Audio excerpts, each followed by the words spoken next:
حسن صاحب دوسری طرف 26ویں آئینی ترمیم کے بعد پی ٹی آئی میں فارورڈ بلاک بننے کی باتیں سننے میں آ رہی ہیں. پارٹی نے چند اراکین کو شوکاز نوٹس بھی جاری کیے جن پر الزام ہے کہ وہ بک گئے ہیں، جن میں Riaz Fatyana, brigadier retired Aslam Ghumman, doctor Zarka, Zain Qureshi وغیرہ شامل ہیں. دیکھو بات سنو، اتفاق ہے کہ میں ان میں سے ایک صاحب کو قریب سے جانتا ہوں. اچھا. ان کی کتاب کا دباچہ بھی میں نے لکھا تھا. اگر بریگیڈیئر اسلم گھمن جیسا بندہ بکا ہے تو پھر میں بھی بکاؤ ہوں. باقیوں کو میں نہیں جانتا، ریاض فتیانہ، تو ڈاکٹر زرکا، زین قریشی، میں آئی ڈونٹ نو دیم، سوائے اس کے کہ ریاض فتیانہ کا نام میں نے سنا ہوا ہے، یہ بڑی دیر سے ہے یہ آدمی پولیٹکس میں.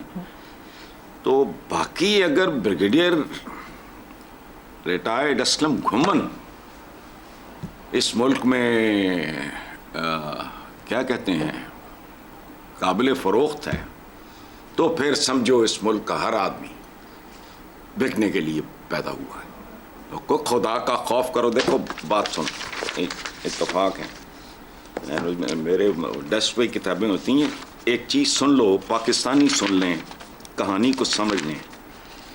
میرا مجیب شامی صاحب کا ہم نے دباچے لکھے ہیں ان کی کتاب کے، اور میں حیران رہ گیا تھا جب میں نے اس کا مسودہ پڑھا تھا.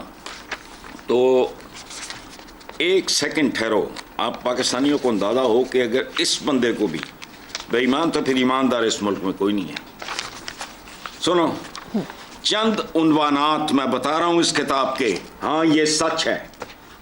پاک فوج اور میں، شہیدوں اور غازیوں کی دنیا میں گزرے 32 سال. پڑھ کے دیکھو. نیب صوبہ سرحد کی نیب کے سربراہ کی حیثیت سے کرپشن کے آنکھوں دیکھے واقعات، پڑھنے سے تعلق رکھ. پنجاب اینٹی کرپشن اس کے یہ سربراہ ہیں. اچھا، اس کے بعد ہے ناکام اور نااہل حکمران. یہ تحریریں کوئی بددیانت آدمی لکھ ہی نہیں سکتا. کپڑے اتار دیے اور آج تک کبھی کسی نے ایک جملہ اس کتاب کا چیلنج نہیں کیا. اور خدا کا خوف کرو، اندھا دھند منہ اٹھا کے بھیج دیے. باقیوں کا میں نہیں جانتا، لیکن ساری کی ساری لسٹ جو آپ نے بولی ہے وہ مشکوک ہو گئی ہے. میرے نزدیک مشکوک کیوں ہو گئی ہے؟ اگر اسلم گھمن کا نام ہے تو میرا جس کا لینا دینا ہی کوئی نہیں، جس کو ویسے ہی اس کام سے ہی نفرت ہے، تو پھر میں بھی قابل فروخت ہوں. آج کے بعد فضول بات ہے. ایک بندے کا کیریئر ہوتا ہے. ان کی دیانت کی لوگ قسمیں کھایا کرتے تھے، اور میں نہیں، ان کو میرا ان سے کو بہت پرانا تعلق نہیں. جب یہ پتہ نہیں یہاں ایف آئی اے، یہ پتہ نہیں کدھر کیا، اتفاقاً. اور میں لوگوں سے، میرے پاس بے شمار اس زمانے میں بیلی پور میں بہت زیادہ فٹ فال میرا بہت تھا. دن میں اور این ایوریج 30-35 بندے، کوئی 2 کا، کوئی 4 کا، کوئی 6 کا گروپ میں تعریف سنا تو ملاقات ہوئی.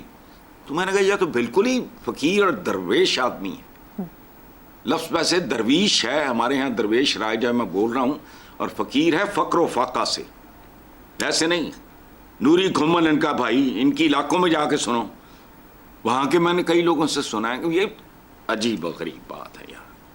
کسی کو تو چھوڑ دو، پتہ نہیں کیڑا چمچہ ہونا ہے جنہیں اسلم گھمن بھی نام بچ پاتا. اور باقی بھی میری نظروں میں معتبر ہو گئے کہ اگر ان کا نام ہے تو باقی بھی شاید قابل فروخت نہ ہوں. ادروائز پاکستان میں تو ضمیر بکتے ہیں.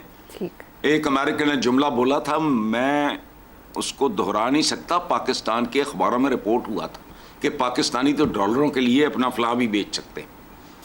اب وہ فلاں میں بتا نہیں سکتا، مجھے شرم آ رہی ہے، حالانکہ یہ چھپ چکا ہے پاکستان کے ہر اخبار. ادھر نہیں، کوئی کسی کو شرم حیا اور گریس ہے ہی نہیں. آپ کو کوئی بندہ ناپسند بھی ہو، اس کی کوئی بات پسندیدہ ہو، اس کو اپریشیٹ کرو. یہ کس طرح کا ثواب اور کار خیر ہے جس پہ کچھ نہیں لگتا.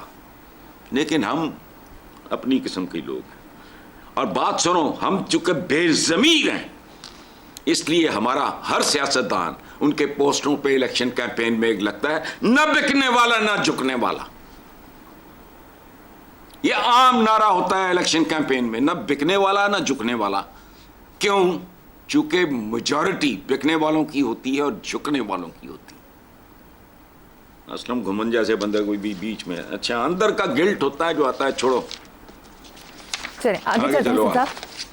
تحریک انصاف کے secretary general barrister Salman Akram راجہ نے میڈیا ٹاک میں کہا کہ کچھ لوگ کہہ رہے ہیں نکلو چلو کدھر بیٹھے ہو آج ہی ڈی چوک پہنچو، یہ ایک سوچی سمجھی سازش ہے ہمارے خلاف، یہ چاہ رہے ہیں لوگ آئیں مرے پیٹے جائیں گرفتار ہوں اور اس کے بعد پارٹی بے سود ہو کر بیٹھ جائے، ہم ایسا ہونے نہیں دیں گے، ہم فراست سے آگے بڑھیں گے، ہم وہ کام کریں گے جو ہمیں کامیابی کی جانب لے کر جائے، ہم کسی سوشل میڈیا کے دباؤ پر ایسا نہیں کریں گے، جب موقع ہوگا تیاری ہوگی تب کریں گے، ابھی وہ موقع نہیں ہے۔ سبحان اللہ، hats off to Salman Akram Raja, I don't know the man but خوبصورت بات کی ہے۔ اچھا ایک بات میں آپ کو ویسے بتاؤں، ہمارے یوتھ کو پتہ چلے، ہمارے یہاں فراست کا لفظ بہت استعمال ہوتا ہے، یہ کمال کا لفظ ہے، ہر لفظ پہ بھاری ہے یہ لفظ فراست۔ فراست کیا ہے؟ دیکھو خالد بن ولید، حضرت خالد بن ولید میدان جنگ میں ایک گیت گایا کرتے تھے، وائل فائٹنگ، گھوڑے پہ سوار ہاتھ میں تلوار، وہ کہا کرتے تھے انا خالد بن ولید انا فارس الفرید انا سیف اللہ، یعنی میں ولید کا بیٹا خالد ہوں، میں منفرد شاہ سوار ہوں، فارس گھوڑے کو کہتے ہیں، فارس ہوتا ہے شاہ سوار، انا فارس الفرید میں منفرد شاہ سوار ہوں، انا سیف اللہ میں اللہ کی تلوار ہوں۔ فراست جو ہے یہ بڑی کام کی چیز ہے، یہ دانش سے بھی ایک قدم آگے کا کام ہے۔ ذہانت ایول ہو سکتی ہے، شیطانی ہو سکتی ہے۔ پاکستان کے بہت سے حکمران، میں نام نہیں لینا چاہتا، وہ ذہین تھے لیکن شیطانی ذہانت تھی، وزڈم نہیں تھی۔ یہ تو وزڈم کے ہم پلہ کوئی چیز ہے، دانش اور فراست تو سگی بہنیں۔ بہت خوبصورت بات کی ہے، اور بالکل یہ ان کو یہ جو بہت مہمجو بنتے ہیں نا بانگڑو، یہ نہیں، فراست سے چلو، تحمل سے چلو، بردباری سے چلو، بہت اچھی بات، hates off to Salman Akram راجہ، بہت اچھی بات کی۔ بالکل یہ جو اچھا اور ضروری نہیں ہے وہ سازش ہی ہو، حماقت بھی ہو سکتی ہے۔ جو لوگ بڑے دم پہ کھڑے ہوتے ہیں نا، وہ کیا جو اپنا ہے وہ ادھر سرحد میں کیا علی امین گنڈا پور، گنڈا پور تو ڈنڈا پور، یہ نہیں ہے، یہ حکمت کے کام ہے۔ ویری گنڈا پور تو ڈنڈا پور نہیں۔ ٹھیک ہے حسن صاحب، آگے چلتے ہیں۔ مشیر سیاسی امور رانا ثناءاللہ نے کہا ہے کہ عدلیہ کے معاملے میں اب چین ہی لکھا جائے گا، کیا کہیں گے اس پہ؟ ویسے میرا ذاتی خیال ہے نون لیگ ہی سب سے زیادہ بے چین ہوگی۔ پتہ کچھ نہیں ہوتا بھائی زندگی میں، بعض اوقات دیکھو بات سنو تو میں ایک مثال دوں، پتہ نہیں میں سمجھا پاؤں گا یا نہیں۔ 1964 میں ابھی I was a school going kid, ایک فلم تھی رچرڈ برٹن اور پیٹر اوٹول کی، اس کا نام تھا بیکٹ۔ اس کا چربہ ہندوستان میں تیار ہوا 73 میں۔ اس فلم کا نام تھا نمک حرام۔ اس میں تھے رچرڈ برٹن اور پیٹر اوٹول، دونوں میرے فیوریٹ تھے۔ بالی ووڈ میں جو چربہ فلم بنی اس کا نام تھا نمک حرام، اس میں تھا امیتابھ اور راجیش کھنہ مرحوم۔ اب چند لائنوں میں کہانی سن لو، یہ چربہ ہے، وہاں انہوں نے تھوڑا سا بدل دیا، وہ کپادری اور بادشاہ یہ وہ، یہاں امیتابھ ایک ہوتے ہیں ارب پتی کے بیٹے، اور ان کا ایک دوست ہوتا ہے راجیش کھنہ، اس کا اچھا دوستی ہوتی ہے بڑی۔ باپ کی غالباً وفات کے بعد یا زندگی میں ہی بیٹا یعنی امیتابھ بچن ٹیک اوور کر لیتا ہے۔ It is a group of industries, بہت لمبا چوڑا۔ وہ پھر دیکھتا ہے کہ یار یہ ٹریڈ یونینسٹ ہوتے ہیں، یونین لیڈرز وغیرہ، یہ بڑے خبیث ہیں، یہ بڑے شیطان ہیں، یہ ہمیں سکون ہی نہیں لینے دیتے۔ ایک زمانے میں پاکستان میں بھی یہ بہت تھا، یونین بازی ہوتی تھی اور یہ تھا وہ تھا۔ وہ راجیش کھنہ کے ساتھ مل کے وارداتیں ڈالتا ہے، and it is not generally known کہ بھی یہ دونوں دوست ہیں۔ وہ کہتا ہے یار تو ان میں گھس جا ٹریڈ یونین میں، میری بھی سپورٹ تجھے پوری طرح ظاہر ہوگی، ہم مل جل کے یہ کام کریں گے، تو اندر گھس اور ان کا بیڑا غرق کر دے ٹریڈ یونینز کا۔ ہم ایک اسٹریٹجی بناتے ہیں، راجیش کھنہ بھی تیار ہو جاتے ہیں۔